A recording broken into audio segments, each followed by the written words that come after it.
So guys, CJK1231 back again with another album review. This time we are reviewing Alchemist, Yacht Rock. What is it? Yep, Yacht Rock 2.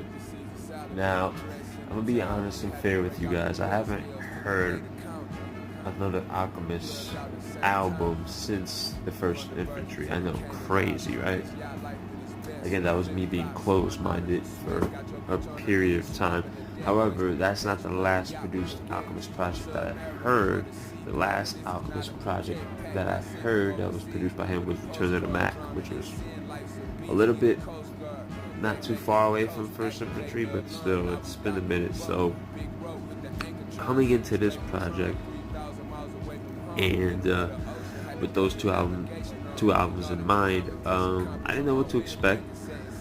I thought maybe it was just gonna be the same old with Alchemist, at least from what I've heard from him over the years.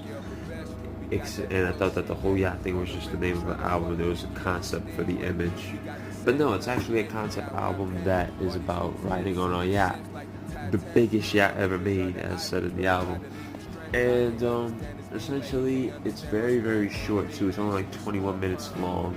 They even Alchemist even put together like some stock footage of like the ocean, people riding on yachts and stuff, and made it into like a movie with the Joker doing the font title credits and all that stuff. It's on YouTube. Look it up if you can. It's pretty awesome. So, but yeah, for the most part, if anything, the beats are very, very, very, very, very dope, and the fact that they're all like ocean based, like they all sound like you could. Like this is something. This is one of those concept albums where if you live out the concept while listening to it, I'm pretty sure it'll be an amazing experience. Like this is an album you could play this anywhere, anytime. But I think it would work best if you played it on the yacht, just to see what that experience would be like. Because this whole album, this whole story, does take place on a yacht. And that's another thing too. There's a bunch of feature artists, like a lot of producer slash rapper albums have. If I can name them off memory, Big Body Bess, Action Bronson, Griselda, Benny the Butcher, Conway, Westside Gun, Willie the Kid, Boldy James, Rock Marciano, and Big Twins from Mobb Deep fame, and I believe Gang Green, which is Alchemist and Oh No together. And am I missing everybody? I don't know. I think I got everybody so far. But yeah, man. This whole album, one concept album about taking a yacht ride, the biggest yacht ride ever made, out and just journeying out, and all these tracks feel as though it's basically everyone's interpretation or their point of view from the whole story on the yacht. You know what I mean? Like what they're doing at the yacht at that time or something like that. Not to say that it's like all the rhymes about yachts, because we'll get into it when we talk about the favorite tracks. But they do happen to make sure to throw a ocean boat riding reference somewhere in the rhyme. So that's what I mean by like everyone's perspective on it. Now, one thing I will say that is, for this album being this short and having this many crazy beats, I was surprisingly shocked. I didn't think, because the thing is, especially in my experience, when I listen to producers that I haven't listened to in like years, with the progression of the years, sometimes their styles change, sometimes for the better, sometimes not. In this case, with Alchemist, I actually think it's I don't actually think I mean, I see the change, but it's not a drastic change from what he used to do, and I say the changes are for the better. Again, like it's not that drastic of a change, but if he's still making beats like he was then now, which this kind of sounds like it with some updates, then hey, I'm looking forward to getting back in the mix of looking at some more new Alchemist projects and even some older ones that I missed out on. I know he came out with an album in '06. And he did some projects with Action Bronson. He did a Gangrene thing. And he did some with Willie the Kid. He's done a lot of stuff since then that I probably missed out, and I'm gonna hit myself in the head for later on when I discover him again. But anyways, let's get into the favorite tracks, guys. Let me see. I have 1, 2, 3, 4, 5, 6, 6 out of 9 or 10. So it's not that bad. I will say this: the intro sounds beautiful. The Big Body Best track is just Big Body Best talking shit, talking shit over a beautiful instrumental. And even though Action Bronson does do his job on his song, I just, the same thing with Benny the Butcher and El Camino. That song, the beat was okay. The rhymes were good, but the beat, I don't know. Like I said, I was always a beat guy first and foremost. If the beat doesn't do it for me, the rhymes could be spectacular, but I'm gonna still feel away just because I feel like the song is incomplete. You know what I mean? So, those are the tracks I wasn't really too wild about. But as far as the tracks that I am wild about, Stugatz with Willie the Kid. At first I thought this might have been the best verse on the album, but then I have to go back and forth with this and another track we're going to talk about in a minute.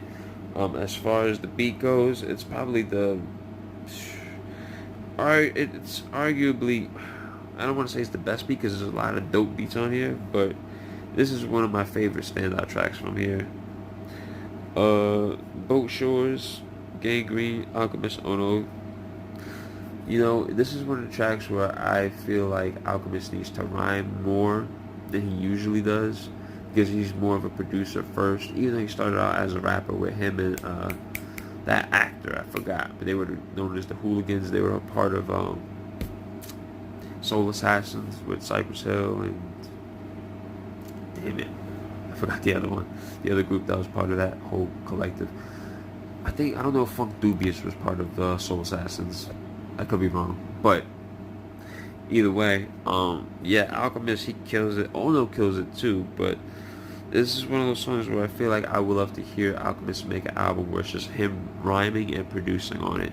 I think that would be dope, because Alchemist has some bars, and the beat is amazing too. My God, Ocean Prime was another dope beat. Boldy James doing his job. This might be one of the best beats, maybe the best beat on the album. I don't know. It's so hard to decide, but man, he definitely kills it on this. And Harry O, which Rock Marciano, this is another verse that I thought might have been the best between this and Willie the Kid.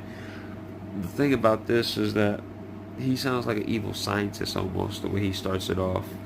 But what really got me was at the end, and I didn't catch it until I read the title for the third time going over this album. Harry O is the guy who was I don't want to say drug, I don't know specifically what he did, but I know it was something with drugs where he was dealing. I don't know if he was directly dealing or he was handing them out, but he was some drug dealer that was back in the day arrested, and he was doing a super duper long time.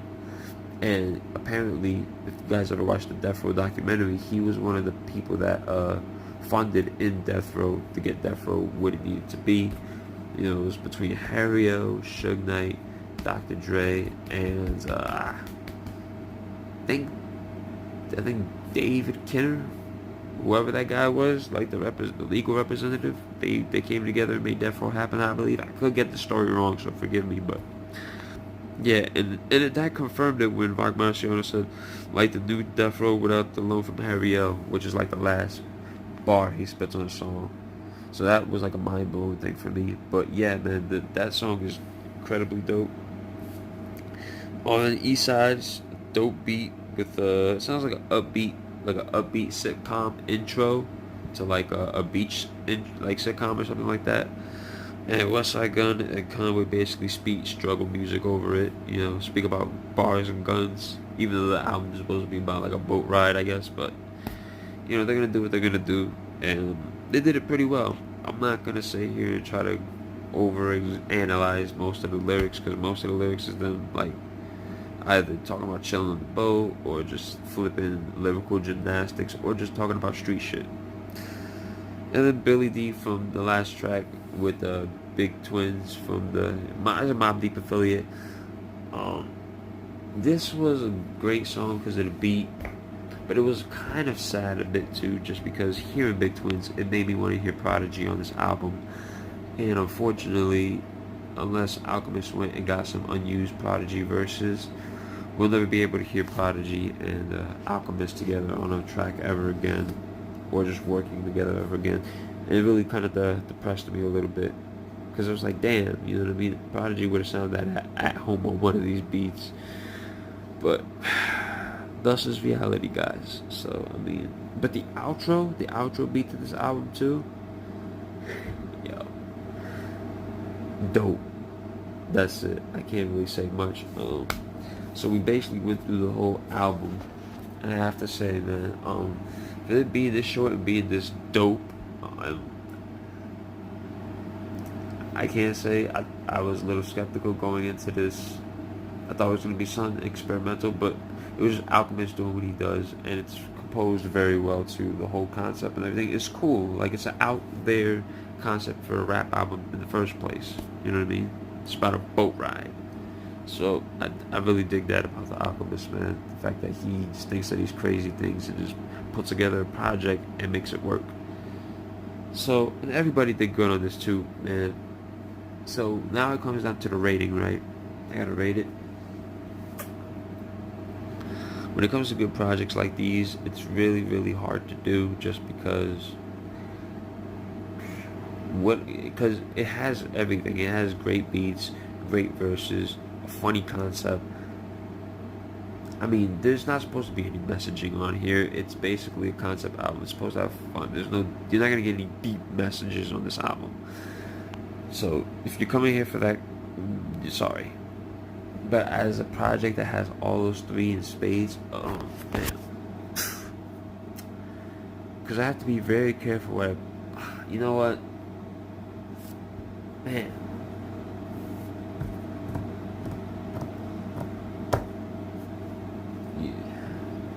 Yeah, this is a hard one to rate,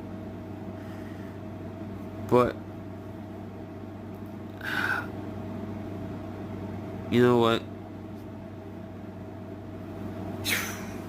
I'm sorry, guys. You know how it is when it comes to rating these great projects. It's really a brain cruncher, because it's like, well, do I rate it high because of this, or maybe a little bit lower because of it? I will say this: it's gonna be a 4 or above. Now, whether it's a 4, 4.5, it's not a 5. So it either has to be a 4.5 or a 4. The thing is, what do I settle it on? You know what?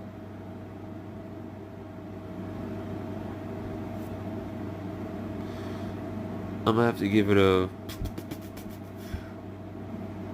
for all it has, I'll give it a 4, just because the albums that I did rate above this one had a little bit more to them. This is just amazing rapping with it sounds so stupid if I explain it, that it should get higher. For the reason why I'm giving it a 4 are the same reasons why I should get higher. It's a dope album with dope beats and dope rhymes.